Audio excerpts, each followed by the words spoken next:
The heavy oak doors of St. Jude's of the Valley didn't lock with a click. They sealed with a pressurized thud, as if the air inside was a living thing trying to keep the rest of the world out. Julian stood in the nave, the scent of centuries-old incense, cold stone, and floor wax thick enough to coat the back of his throat. He was 24, and the night maintenance position had been a godsend. $1,200 a shift, paid in crisp, untraceable cash every morning at 6 a.m.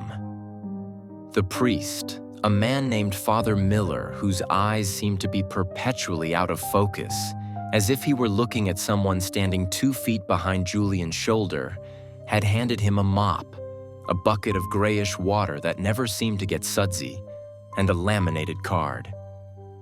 "The order doesn't matter," the priest had whispered, his voice like dry husks rubbing together. "But the obedience does. If you hear the bells, don't look at the clock. The clock is a liar, Julian. It counts moments that haven't happened yet." Julian looked down at the card. The text wasn't printed. It was embossed in a deep velvet red that looked uncomfortably like dried blood under the flickering halogen lights of the vestibule. St. Jude's after-hours maintenance protocols. The pews must be wiped from back to front. If you find a damp spot that smells like seawater, do not clean it. Cover it with a prayer cloth and leave the building for 10 minutes. The drowned parishioner is simply catching his breath. He is shy about his lungs. The confessionals are to remain empty. If you hear whispering from behind the curtain, do not offer absolution. Say, "The Father is sleeping," and tap the wood 3 times. If the whispering turns to screaming, start the vacuum. It hates the sound of motors, as they remind it of the future. At some point, the candles will light themselves for the midnight mass. We do not hold a midnight mass. Do not enter the sanctuary while the candles are burning. If you see shadows kneeling in the pews, keep your eyes on the floor and finish the vestibule. Do not join the chorus. Their key is not for human throats. The statues of the saints must always face the altar. If you find St. Peter looking at the door, he's trying to warn you of a guest. Lock the inner sanctum and hide in the baptismal font until you hear the sound of a horse galloping on the roof. Do not come out until the neighing sounds like a woman laughing. If the organ begins to play on its own, do not stop it. It is playing a requiem for someone currently in the room. If the music is upbeat, it means you are the guest of honor. Leave a bowl of milk by the pipes and stay in the light. Dark corners are for uninvited guests. The basement stairs are strictly off limits. If the door opens, do not look down. There is a man at the bottom holding a lantern. He will ask you for a match. We do not use fire in the basement. Tell him the sun is coming and he will go back to the boiler. If the stained glass figures change positions, do not panic. They are just stretching. However, if the Virgin Mary is missing from her window, she is behind you. Do not turn around. Continue mopping until you feel a cold breeze on your neck. This is her blessing. Only then may you continue. The collection plate must never be empty. Before you leave, place 1 item of personal value in the tray.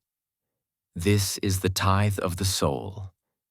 If the church deems it insufficient, the doors will not unlock at dawn, and you will become part of the morning mass. The night began with a heavy, oppressive stillness that felt like being trapped inside a tomb. Julian started with the pews in the rear of the church. He moved methodically, his mop leaving shimmering trails of lavender-scented water on the dark wood. He was halfway through Rule 1 when he felt a sudden, freezing draft that didn't come from any vent. On the third pew from the back, a dark, pulsing puddle of water was spreading. It didn't look like a spill. It looked like the wood was weeping. As he got closer, the smell hit him. Salt, brine, and the ancient rot of a shipwreck. He saw a single piece of green seaweed draped over the armrest. Julian's heart did a slow, heavy roll in his chest. He didn't clean it. He reached into the supply closet, grabbed a heavy purple prayer cloth, and draped it over the pew. He walked out the side door, counting his breaths in the cold night air. Exactly 10 minutes. When he returned, the cloth was bone dry and the air smelled of nothing but wax. By 1 a.m., the church felt like it was breathing. The stone walls seemed to expand and contract with the rhythm of Julian's own lungs. He was buffing the floors near the altar when Rule 5 triggered. The silence was shattered by a violent, discordant blast from the pipe organ. It wasn't a mournful hymn or a requiem. It was a frantic, joyous polka, a carnival sound that felt hideously, violently out of place in the Gothic gloom. Julian's skin pricked with a cold sweat. Guest of honor. That meant the things in the dark were celebrating him. He dropped his buffer and ran to the small kitchenette in the rectory, his hands shaking so hard he nearly dropped the carton. He poured a bowl of milk and placed it near the heavy lead pipes of the organ. As he set it down, he saw a pale, many-jointed finger reach out from the shadow of the pipes and pull the bowl into the darkness. The music slowed, turning into a low, satisfied hum, like a massive cat purring through a megaphone. He was recovering from the organ's blast when the candles at the front of the church suddenly flared to life. Rule 3. One by one, hundreds of white tapers ignited with a soft whoosh, bathing the sanctuary in a flickering, heatless orange glow. Julian looked at the floor immediately.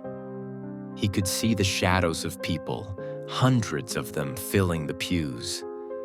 He heard the rustle of heavy wool fabric, the soft, wet coughing of a congregation that hadn't breathed in decades, and the rhythmic chanting of a language that sounded like stones clicking together in a riverbed. He stayed in the vestibule, mopping the same 3-foot square of tile over and over. He focused on a single crack in the stone, his knuckles white on the mop handle. He could hear them rising for the gospel, the floorboards groaning under the weight of things that cast shadows but had no bodies. He didn't look up, even when he felt 100 invisible eyes boring into the back of his head. At 3 a.m., the whispering started. Rule 2. It came from the central confessional, a heavy box of carved oak. Julian approached it with the vacuum, his boots echoing on the marble. Behind the velvet curtain, a voice was murmuring secrets that made Julian's ears bleed. Vivid, horrific descriptions of sins that hadn't been invented yet. "The Father is sleeping," Julian whispered, his voice cracking. He tapped the wood 3 times. Tap, tap, tap. The whispering didn't stop. It accelerated, turning into a frantic, wet sobbing. "But the Father must know," the voice wailed. "The Father must know what we did to the birds." The sobbing shifted into a high-pitched, inhuman screaming that vibrated the very glass of the lanterns. Julian lunged for the industrial vacuum. The roar of the motor filled the nave. a blunt, mechanical wall of sound that drowned out the ghostly grief. He held the vacuum nozzle against the confessional door until the screaming faded into a low whimper, and then, finally, silence. When he pulled the curtain back to check, the interior was empty, but the wood was scored with deep, jagged claw marks. It was 4:30 a.m. when the exhaustion finally took its toll. Julian's mind was a frayed wire, sparking with every shadow. He entered the side chapel to polish the brass rails and saw St. Peter. The statue, a life-sized work of gray stone, was no longer facing the altar. His head had been turned 180 degrees, his blank stone eyes staring directly at the heavy oak entrance of the church. Julian's heart seized. He remembered Rule 4, lock the sanctum, hide in the baptismal font. But in his fatigue, he did the one thing he was told not to do. He looked at the statue's eyes. He stared, mesmerized, trying to see if the stone pupils were dilating. The air in the room didn't just turn cold, it curdled. The oxygen seemed to vanish, replaced by a thick metallic pressure. A heavy rhythmic thud, thud, thud, began to echo from far above. It wasn't the wind. It was the sound of iron-shod hooves striking the shingles of the church roof with enough force to crack the oak beams. Julian realized with a jolt of pure terror that he hadn't locked the inner sanctum doors. He scrambled for them, his feet slipping on the polished floor, but as he reached the handles, they began to vibrate. Something was on the other side, something that breathed with a heavy, wet, rattling rasp. He couldn't lock it now. He was too late. He lunged for the baptismal font, a large marble basin filled with grayish, consecrated water. He climbed in, clothes and all, and submerged himself up to his nose. The water was cold enough to stop his heart, smelling of old pennies and rain. The inner doors didn't open. Instead, a voice, deep, vibrating, and ancient, spoke through the wood. "The janitor is awake," it rumbled, the sound vibrating the water around Julian's ears. He watched the saint. He watched the stone. He owes a debt of sight to the guest. The horse on the roof let out a piercing metallic neigh that sounded like a saw cutting through bone. Julian squeezed his eyes shut under the water, his lungs screaming for air. He stayed there, shivering violently for over an hour.